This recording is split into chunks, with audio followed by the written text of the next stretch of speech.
Iran ने India का साथ छोड़ दिया और उसने डिसाइड किया कि जो रेल लाइन चाबहार पोर्ट से जैदन तक बननी थी, अब वह उसे खुद बनाएगा बिना इंडिया के सहायता के। ये रेल लाइन जैदन और चाबहार पोर्ट को जोड़ती थी और इसमें इंडिया का बहुत बड़ा फंडिंग था और इस प्रोजेक्ट से इंडिया को बाहर कर दिया गया है और इसका कारण ये बताया गया है कि भारत फंडिंग में देर कर रहा है और अब ईरान इसे खुद बनाएगा। ये डील 4 साल पहले इंडिया, अफगानिस्तान और ईरान के बीच हुई थी। इस प्रोजेक्ट के लिए $400 मिलियन फंड सैंक्शन किया गया है ईरानियन नेशनल डेवलपमेंट प्रोजेक्ट के द्वारा।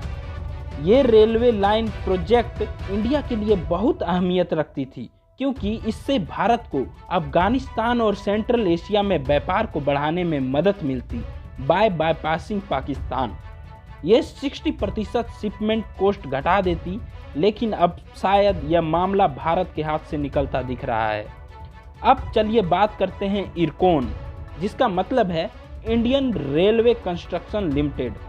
इसने वादा किया था कि वो इस रेल लाइन प्रोजेक्ट को बनाने में $1.6 बिलियन की मदद करेगा, लेकिन ये नहीं हो सका क्योंकि यूएस ने ईरान पर सैंक्शन लगा दिया।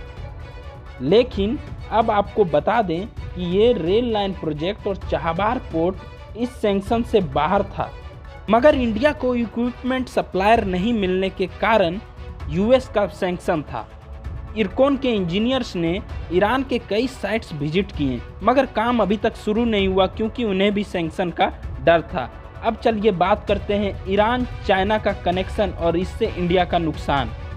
इंडिया ने ईरान से तेल लेना एकदम बंद कर दिया जब से यूएस ने ईरान पर सैंक्शन लगा दिया।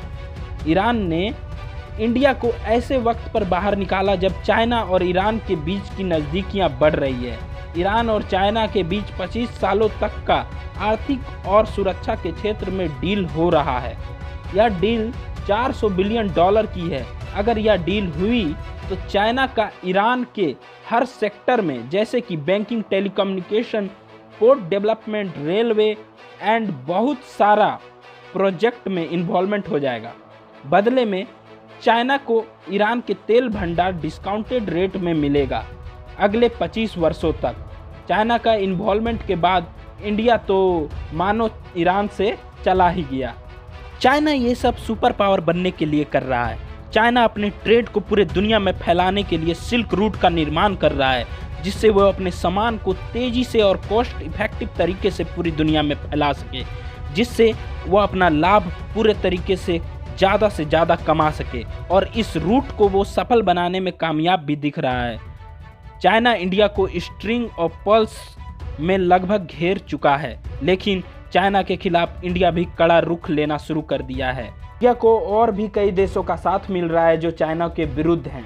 अतः मैं आशा करता हूं कि आपको ये वीडियो पसंद आई होगी। Do like and subscribe. Thank you.